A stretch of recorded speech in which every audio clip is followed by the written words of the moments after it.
I'm James Adam Redfield. I'm a visiting assistant professor at the UChicago Divinity School and an assistant professor in the Department of Theological Studies at St. Louis University. Today I'm going to be talking about the Babylonian Talmud, or as it's more commonly known, the Talmud.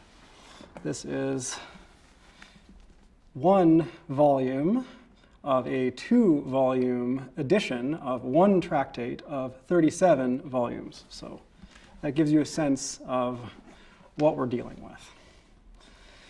And as I'll be sort of exploring, there is a sense in which we can say that this is not really a book in any traditional sense, both because it was transmitted so gradually and orally, and because instead of one book, it's more like a library of different books, each with their own history, their own texture, and their own content.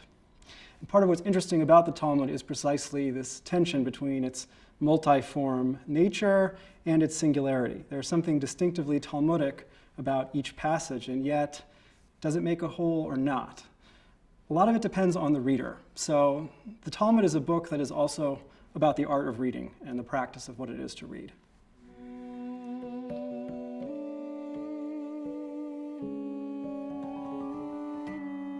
So in the Vilna edition, there are 3,800 of these, what's called amudim, that's to say the half pages of this double-sided folio. And in the center of each is the Talmud itself, being a late antique record of debates that occurred in the Babylonian academies from the 3rd through late 6th, early 7th centuries. In the margins, we have the commentators of the most important medieval authorities. Rashi here from northern France, the Rhineland, and the Dostoevsky. We also have here at the bottom additional commentaries and cross-references to verses from Scripture that are cited as proof texts throughout the discussion, legal codes such as Maimonides and other authorities. So as you see, the Talmud itself is kind of a multi-layered tapestry of different traditions, and one is always reading it by reading across different chronological periods, different voices and perspectives. And that's partly what I mean when I say that the Talmud is a book that is in itself a practice of reading. What about the actual material circumstances under which the book emerged and its context? As I mentioned, the Talmud in the center of the page, what's often referred to as the Gemara, which means the completion or study of earlier tradition, began in Roman Palestine, not as Talmud, but as what's referred to as Mishnah. The Mishnah operates much more than the Talmud like a legal code. It contains terse, very carefully edited, rigorously formulated discussions of authorities that are arranged in a logical manner, often in dispute with one another, but striving for clarity of expression and synthesis of what the Jewish oral tradition, particularly the law, was at that time. The Mishnah was composed, and some say redacted or edited, around 200 CE, and became the basis for the Talmud. So the Talmud is, at least in its form, a commentary on a code. But the actual relationship between the documents is substantially more complex. For one thing, although it provides the skeleton of the Talmud, the Mishnah is very frequently merely the jumping off point for a new set of ideas and discussions, which often incorporate other traditional material, itself collected in the Palestinian tradition into different texts altogether. So, and this is in its aspect as a library, the Talmud is a book of books, or a collection of collections, which in the West, in the Roman Empire, were treated as independent. Which means that frequently in the Talmud, and this is partly what makes it a very distinctively intertextual document, one is reinterpreting the Mishnah in light of other traditions contemporary with the Mishnah, but contradictory of it, or reinterpreting it in light of what's called midrash, which is exegesis of scripture, whether legal or non-legal in nature, and juxtaposing all of these different oral traditional materials in order to create a new whole. And that gives it the quality of a tapestry. The word, in fact, for a tractate is a masechet, meaning a tapestry or fabric. So it is a kind of weaving together of these different fabrics into a synthesis. But that synthesis is always very provisional because, again, somewhat less like the Mishnah, the Talmud doesn't necessarily strive for or arrive in any kind of consensus.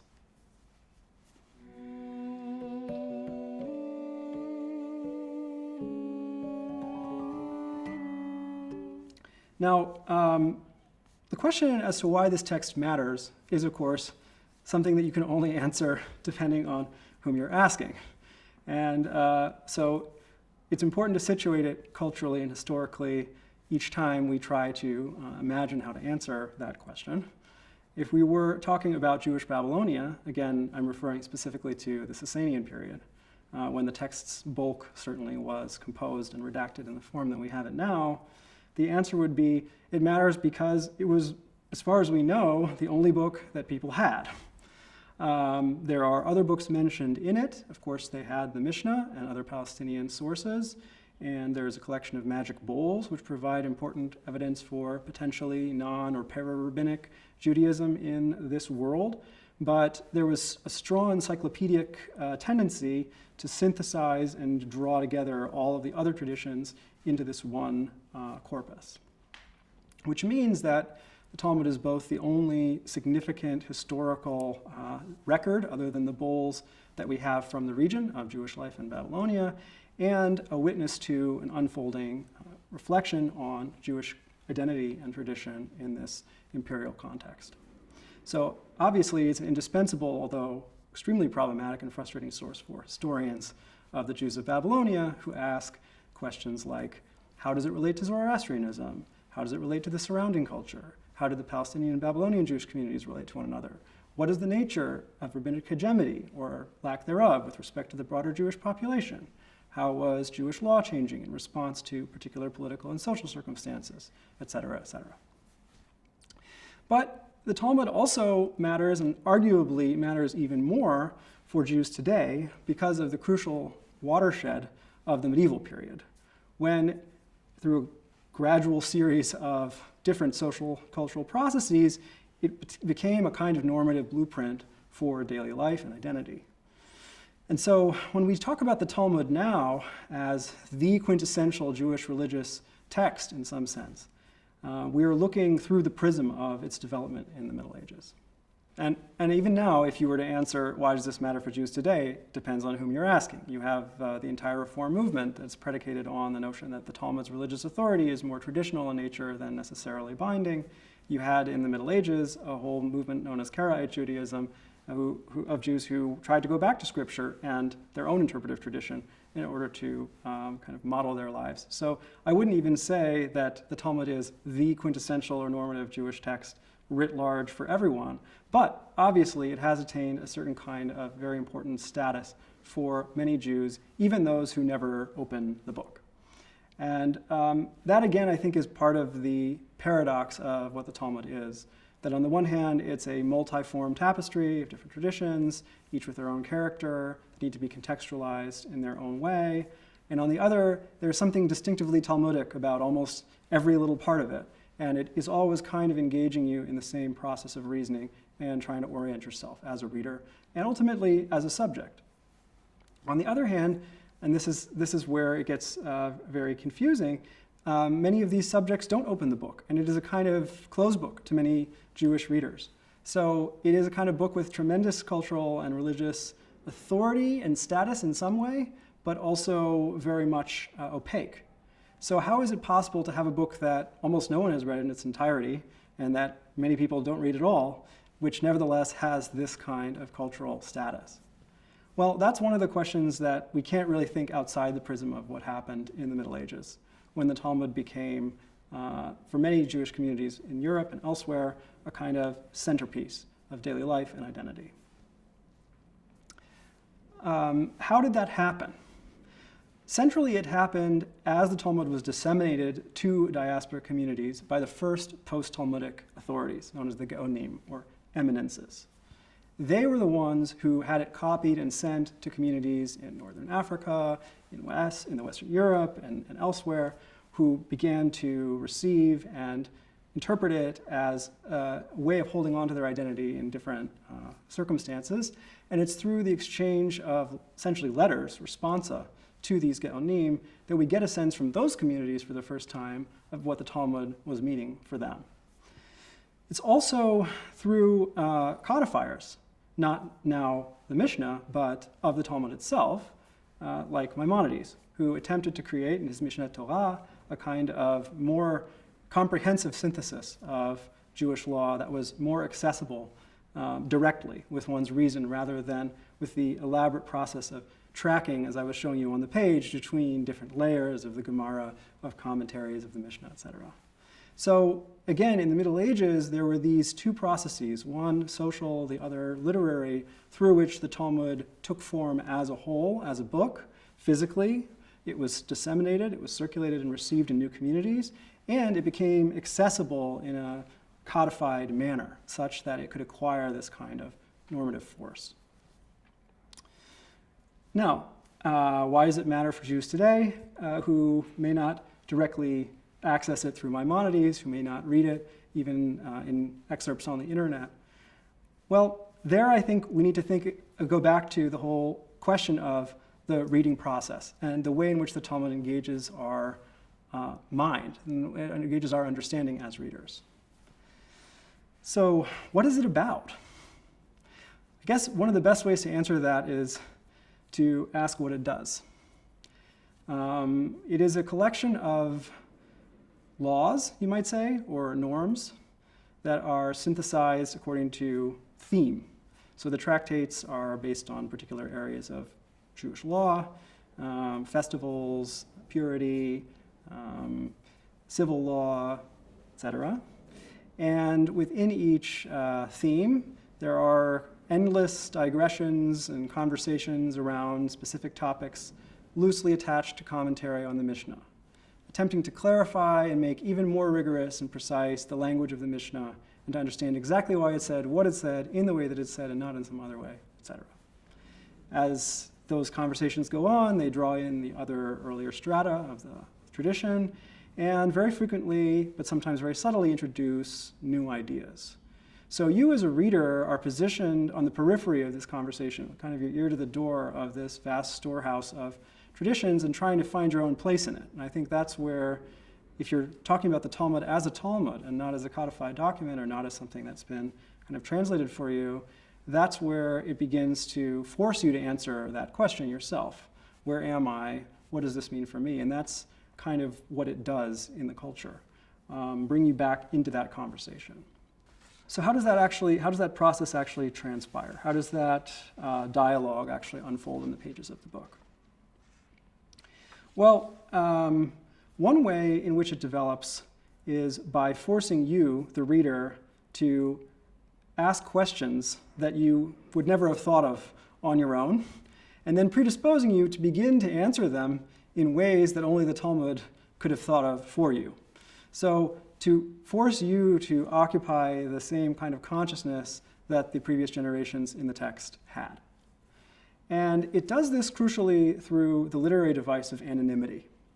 So just like the Mishnah, in which the anonymous position is de facto the position of the majority, of the sages, whereas named positions are treated as dissents, as we might say, that have some force or validity but are not the law. So too in the Talmud, it was the anonymous voice of the latest editors which began to mediate the text in such a way that the anonymous voice speaks for the Talmud or as the Talmud. And you, reading the anonymous voice, which connects the dots of previous discussions, which stitches together all of the layers of the fabric of tradition, are then in the position of trying to speak back to it and trying to answer its questions and follow its thread through the fabric. And so you are, in a certain paradoxical way, both the student and the teacher of the text. You are both the reader and perhaps a voice in the book itself, yet one that can't be really identified with any particular place or time or person or authority. So part of the mystery here, again, is this kind of totality of the Talmud being inaccessible, being a closed book, and at the same time, the singularity of you, the reader, being right there all the time in the middle of the conversation.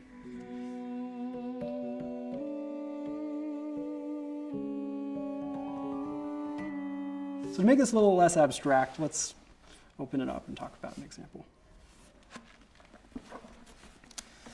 All right, so Talmud is talking about a very technical, largely theoretical case in which two brothers are married, and one of the brothers is alive and the other brother has just passed away.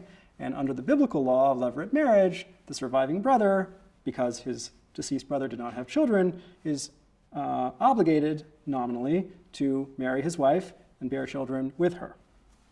Now, if she doesn't choose to go through this process, she can engage in another ritual known as chalitza, in which this bond between them is severed.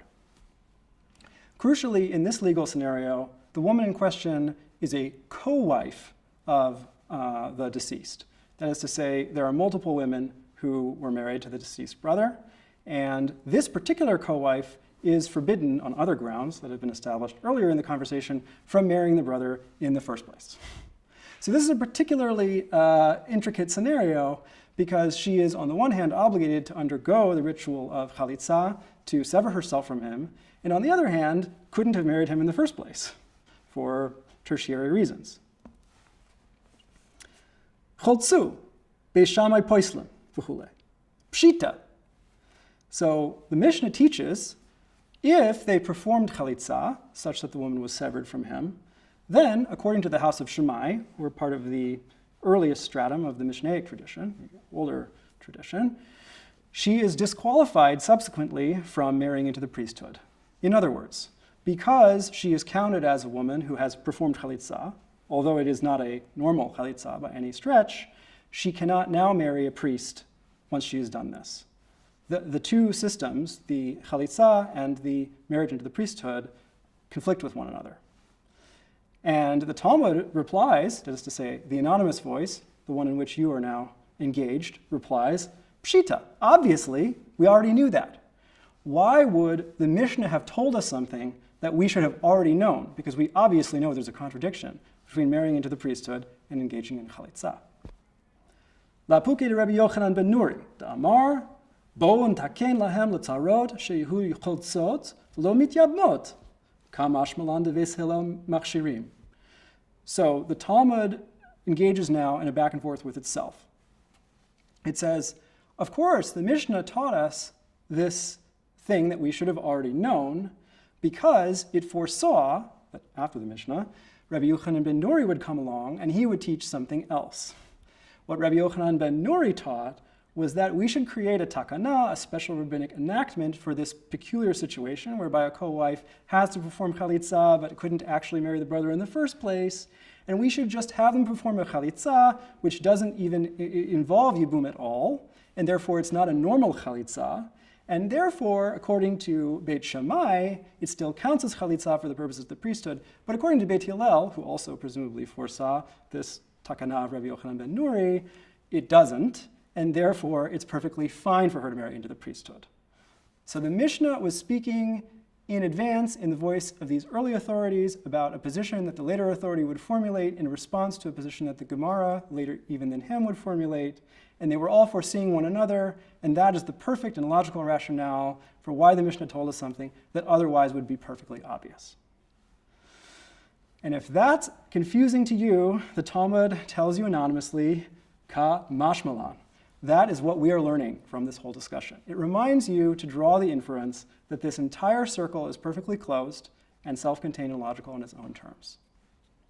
In 26 words, then, we've gone back in time, forward in time, sideways from one voice to another, and reoriented ourselves as people who take this way of thinking as a matter of course. And that's what I mean when I say that the Talmud is a book that is teaching you how to read, and teaching you how to read in a very particular way, making you into a very particular kind of reader. And so in a sense, again, there is no one overarching theme, but once you're involved in any particular discussion, the Talmud is drawing your attention to certain relationships, possibilities that, again, you might not have seen, but that you become predisposed to take as inevitable, as necessary, as things that call forth your attention and response. In this particular case, I would say our attention is drawn to the position of this co-wife, this woman who is in a kind of legal gray area, and what to do about her situation. So the reader is being asked to attend to the various sorts of conflicting obligations that are incumbent upon anyone who really thinks through the logic of Jewish law. And that includes people for whom the book is closed, for whom this is a work that is not directly accessible. In other words, it presumes and performs its own authority precisely because it presumes that that authority applies to everyone in its pages. even the fictive figures of a hypothetical co-wife. So part of what it's doing here is to restructure our universe within the, as they call them, 4 cubits of halakha, the 4 measures of the law. That you live in a world that is bounded and structured according to these legal categories and discussions in a very real way that actually bears on people's lives.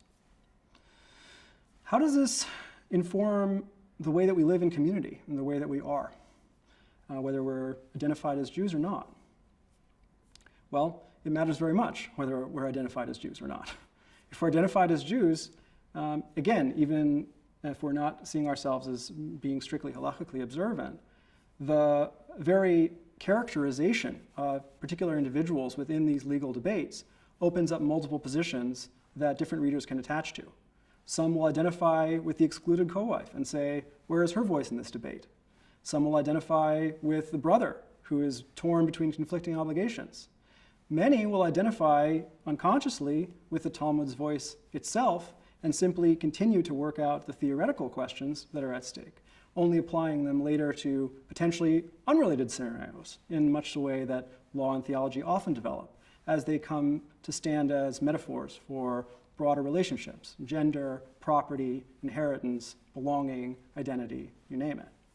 So partly what the Talmud is doing here is offering us a template for finding different reader positions, not necessarily telling us which one to occupy. And at the same time, hermeneutically training us to put ourselves in the shoes of that anonymous voice, of that question and answer, so that we feel that we can take on that role or those multiple shifting guises.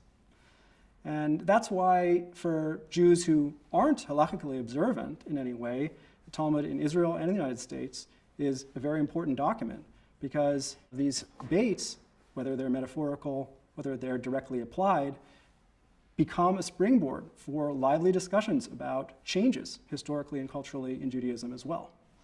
And the Talmud can be a kind of sacred document insofar as it's not perfectly closed, not perfectly stable, not foundational in any familiar sense, but always available to Jews in order to rethink normative questions as they unfold in different situations. So it's very possible that this co-wife has not disappeared at all. She may take the form of a parent who wants to be engaged in an adoption process that she's legally excluded from by virtue of her sexual orientation or gender identification, right? It may have nothing to do at all with the actual legal scenario, but there's going to be something in the scenario which prompts a new reader to apply it culturally. And that's kind of how the text mutates over time. And that's probably how it always mutated. In other words, there is no real world that these scenarios belong in, that they come from. They're all an imaginary space of precisely that process of applying an imaginary law to a real scenario, and vice versa. Applying a very real legal norm to project a future or imagine a society that one might want to live in. So is the Talmud a progressive text or a conservative text? Is it forward-thinking? Is it looking at the past? These sorts of binaries just don't really apply in this tradition. Another binary that this text makes it very difficult to reckon with is the binary between a sacred and a secular text. Obviously, in addition to the Talmud, the Jews of Babylonia had the Bible, and the Bible is the only book, so to speak, in the Talmud, and a very important one. So in a certain way, everything does tie back to the Bible. And you could look at the process that I've been describing of finding yourself as a reader in the text as an extension of the process of revelation. The Talmud is, like the commandments on Sinai, a kind of document which is a witness to something very primary and original in Jewish tradition that eludes our imminent situation, our capacity to grasp it, and is transcendental. So we are trying to get back to that place by reading the text. It's not just any book. On the other hand, as we've been saying here, it's a very human book, very protean and situational. And the authorities named in it are real people with personalities and foibles and backstories and problems and messiness, sometimes quite grotesque proportions, in fact. And so what we are trying to understand is not so much the original revelation from Sinai here, but the human dimension of that revelation, which is not quite translatable and yet always available to us. There's a perpetual tension there that a reader is constantly encountering. How much authority do I grant these guys anyway? It's aware of its limitations and of the relatively narrow horizon within which it was produced, and somewhat anxious, I think, about its pretensions to be a sacred or transcendental text given those limitations. So how is that possible? How can it be, on the one hand, a sacred transcendental text, and on the other hand, a very eminent and comic, parodic one? I think it has to do with the Talmud's reflexivity, or its own ambivalence about the boundaries of its authority. And a classic example of that is the story of the oven of Achnai, probably the most famous and commented upon story in the Talmud, in which, although the argument is nominally between rabbis about the basis of their authority, whether or not it's from Sinai, whether or not it's at variance with the original revelation, there is also, as with the co-wife example that we discussed before, another woman who is excluded, or an excluded middle from the conversation, who is constitutive of it. And this woman, this figure, forms an axis of the genealogical and political relationships within the plot. So she is presumed to be, admittedly, not just any woman, the wife of a rabbi and sister of another, but nevertheless not central to the conversation of the authorities, and their conversation can't be understood without her presence and without her role in the story. So the text is not only reflexive about its authority, but pushing you as a reader to understand that there is an outside to that authority and that you could step in at any moment and unsettle or catalyze a change within the conversation. And being able to identify with multiple parties to the conversation is part of what the text gives you, both in its legal format, as we discussed, and in stories like that one. And this relates to a common misunderstanding of the Talmud, which is that if the Talmud says something, then that's what the Talmud means. And closing the gap between the content of the text and the process of reading it is in itself completely false and inapplicable. In the Talmud, it is the whole process of making meaning from texts that you're getting. You're not getting dicta, which tell you definitively what its position on any given matter is. It's interesting, in fact, that the Talmud, as the quintessentially Jewish text, was persecuted so vigorously throughout the Middle Ages and continues to be on the internet persecuted because it was thought that if you simply extracted enough dirty parts, you could make the whole thing look contaminated. And that's turning the Talmud into a set of proof texts, if you will, in a disputation that the Talmud has no interest in engaging in, because that's not how it works as a book. You can take those parts, you can put them in, you can read them differently, you can juxtapose them with others, and if you don't understand its textual logic, then you're not reading it at all. So I think partly what we see in these misunderstandings of the Talmud is an attempt also to recognize that its power as a normative text and as a Jewish text is its engagement in this practice of reading, not its content per se. So we've talked about the text and what it is. We've talked about where it comes from and its context. And crucially, we've talked about its various figures of the reader and how the reader and their interaction with the text in itself shapes the text. Now I want to talk about the context in which we study the Talmud today. One important context is, of course, the university, which is a relatively late entrant on the scene. Now the Talmud is studied in Jewish studies, in history, and in other fields, mostly as a resource for comparative work of various kinds. And in that sense, it often represents the Jewish point of view on X subject, which is, as I said before, precisely what the Talmud doesn't do. As a dialogical text, which is always undoing itself, we need to read it critically in its own context before we can engage in those kinds of comparisons. Another way in which it's been very fruitful and productive is in the study of literature. Because of the intertextuality of different layers, of different periods and traditions, because of the complex hermeneutics that it applies to understanding how one reads a text in general, the Talmud has been a surprisingly important voice in the conversation around deconstruction, literary theory, and conversations that have been ongoing since the 70s and 80s. So the Talmud in the university setting has placed somewhere between history and literature, and I hope also in anthropology. That is to say, in textual cultures and their inquiry, cultures that think of the world in a textualized way. And I think the Talmud could be tapped more in that direction. And of course, traditionally, the settings in which has been studied and continues to be studied are largely all male yeshivot, study centers, where observant Jews will go on a regular basis, sometimes for extended periods of time. And their methods also change. And it's important to remember that the method of 15th century Spain is not the method of 21st century Lakewood. So the way in which the text is taught and broken down into different genres, into different formats for each daily lesson, also very much shapes its reception, how it's debated, how it's learned. And we can't treat traditional Talmud study with a broad brush or at arm's length and just assume that we know how people read the Talmud in any given context or setting. So I think it's important as we try to overcome what's often misrepresented as a kind of gap between academic university Talmud study and traditional Talmud study. To overcome that gap, we need to look more closely at the actual encounter between the reader and the text, how that's mediated, and what kind of experience that actually is in any given classroom setting.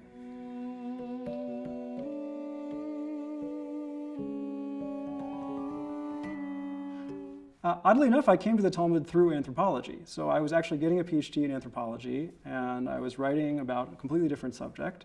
I spent several years doing field work, and I was in the process of writing my dissertation. And while I was doing that, I returned to the study of the Hebrew Bible, to Hebrew, and wandered into a Talmud seminar one day. And I was absolutely captivated by precisely the thing that I was saying before is somewhat constitutive of this text as a whole, which is that it was a totally closed book to me. I had no idea what was going on. Not only did I have no idea what was going on, but the teacher told me that I would never have any idea what was going on. And I found this absolutely fascinating. How can an entire community take a text that they don't understand, they don't read, that they don't open, as being in any sense constitutive of their identity? Well, when I got into that question more, I started to see what he meant. And it wasn't simply a matter of learning Hebrew and Aramaic and doing philology and all the other things that I ended up doing when I started over and did a PhD in Talmud at a different institution. It was, in fact, just this constant need to reorient yourself within the text to the text, and this disorienting nature of the discourse, that there is no fixed standpoint that you can assume from which you know what the Talmud is, let alone what it says or means. And that's what I find so enthralling about reading the Talmud and teaching the Talmud, that it's not one book. It is a constant process of returning to certain questions that are obsessively worked out in dialogue over layers of tradition.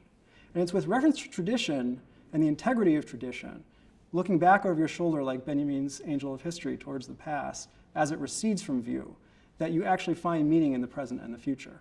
That is to say, you assume somewhere, sometime, someone remembered or knew or said something that was absolutely true. You just don't know exactly what it is. And as you try to get there with other people, you find your way somehow back to the text. So there is actually this utterly enchanting quality to the Talmud that draws me back to it over and over and over, and that I find very difficult to get out of. So as I began reading it more and more, I started to look at stoplights as an opportunity to review another passage. I started to look at dreams as just more study time. And there was no boundary really between reading and living. There was a kind of fluidity there as well, in which you start to see any given scenario that you find yourself in as potentially interesting to the voices in the text, because after all, the projection from world to text is constantly going on in the text as well. So I think there is a sort of process of reading the Talmud that for me is unlike any other book. It's really an extension of how I already experienced the world, and then of spelling out in much more rigorous and exciting terms than I could ever do what exactly it would mean to live in a world that didn't have a boundary between text and world, or text and reality. And I think there's a kind of seduction to that. There's also a great danger to that, because there is that boundary, and the anonymous voice of the Talmud is predisposing you to ask and answer certain questions that you might not have asked or answered before, and not others. And so getting critical purchase on that enchantment is also why I think we need it in the university setting. It is a difficult balancing act between respecting and appreciating all the things that have made it such a vibrant source for Jewish culture on the one hand, and getting ourselves out of its spell just long enough to contextualize it differently on the other. And I struggle a lot myself with kind of towing the line between those two things.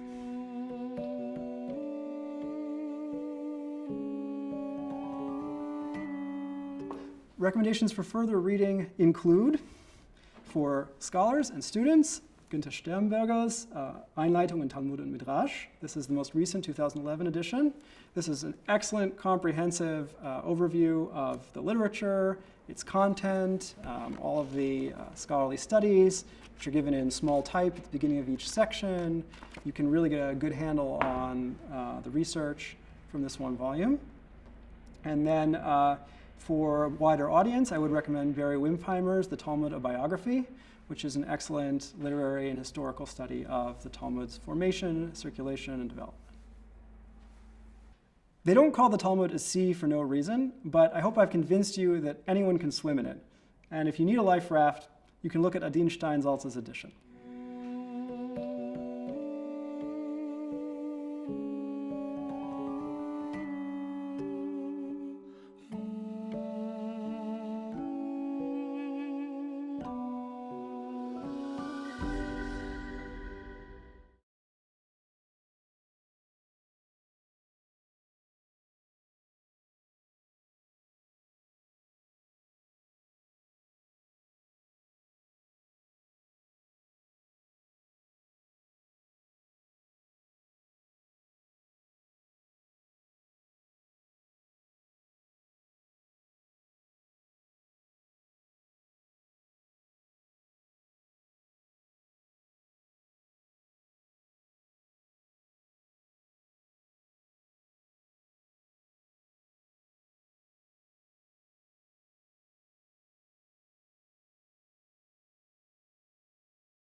These